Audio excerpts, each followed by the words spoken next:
नमस्कार, स्वागत है आप सभी का हमारे कहानी सीरीज में। तो दोस्तों, आज एक नई कहानी लेकर आए हैं, तो चलिए शुरू करते हैं। एक बार महात्मा बुद्ध और उनके प्रिय शिष्य एक साथ बैठे हुए थे। तो उनके प्रिय शिष्य ने उनसे सवाल किया कि हे बुद्ध, जीवन का मूल्य क्या है?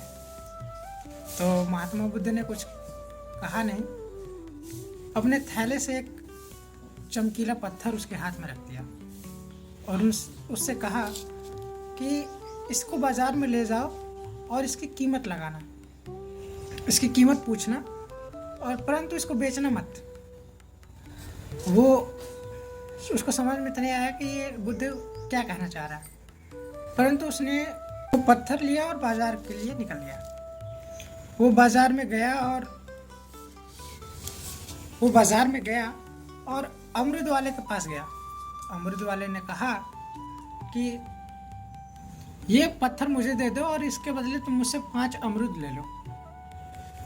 परंतु शिष्य ने मना किया और आगे बढ़ा। एक सुनार की दुकान पे गया और सुनार ने उसको 50 लाख रुपए दिया। बोला कि 50 लाख रुपए रखो और ये पत्थर मुझे दे दो। तो शिष्य ने कहा, नहीं, मैं इसको बेच नहीं सकता। तो जैसे ही उसके मना करने के बाद सुनार ने कहा कि 2 करोड़ रुपए ले लो, लेकिन पत्थर मुझे दे दो।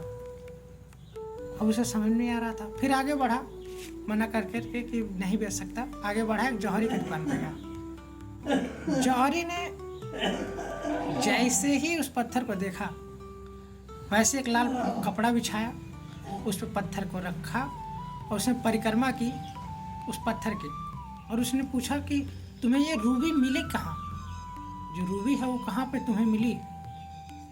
इसकी कीमत इस पूरे राज्य को बेच करके भी नहीं लगाई जा सकती। इतना ही सुनते शिष्य का दिमाग उड़ गया। मतलब एकदम वो परेशान हो गया कि ऐसा क्या है ये, मतलब ये पत्थर में हर कोई इसकी कीमत अलग अलग बता रहा है। वो दौड़ते हुए आया और बुद्ध से कहा, पूरी सारी बात बताई जो बाजार में हुआ। तो महात्मा बुद्ध ने कहा कि ये जीवन रूबी है, पर ध्यान रखने वाली बात यह है कि सामने वाला व्यक्ति अपनी हैसियत, अपने ज्ञान और अपनी समझ से तुम्हारी कीमत लगाएगा। कभी कभी हम हताश हो जाते हैं जब सामने वाला व्यक्ति हमारी सही कीमत नहीं आंकता। तो परेशान होने की जरूरत नहीं है, क्योंकि हीरे की असली पहचान जौहरी ही करता है।